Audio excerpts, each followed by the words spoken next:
Thank you, Speaker. As we celebrate Crime Prevention Week, I would like to focus on those who are responsible for those who have broken the law and are in correction centres.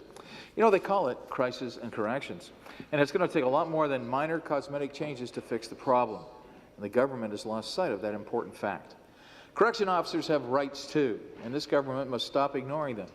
A recent report by the Independent Advisor on Corrections Reform described the shocking abuses and disorders in Ontario's detention centres. Detention centres are overcrowded, and cell block violence is a huge problem. After violent incidents, inmates are often held in solitary confinement without access to rehabilitation programs. A newly released surveillance video from the Elgin Middlesex Detention Centre in London shows how bad violence can in fact be.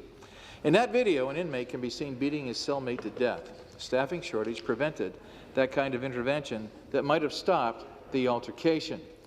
Assaults on correctional officers and other staff have been more than doubled over the past 7 years, but, Speaker, it does get worse. Ontario's probation and parole system is a joke.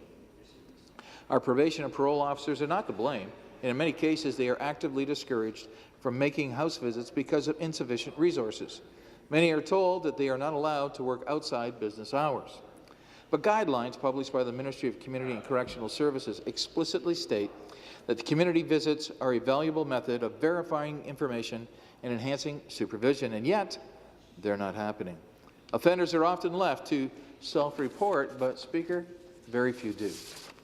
A 2014 report of the Ontario Auditor General drew attention to this problem, and a shocking global news documentary on corrections earlier this year came to the same conclusions, but we're still waiting for the government to do something. The government must start by addressing the increasing violence in detention centres. Instead of solitary confinement, different forms of penalties for assaults should be explored. Overcrowding can be combated by reducing excessive wait times for corrections investigations and by providing the resources necessary for more staff in detention centres. Proper supervision and enforcement of probation and parole law orders is absolutely essential. The recent IACR report paints a grim picture. Minor tinkering isn't going to fix the crisis in corrections.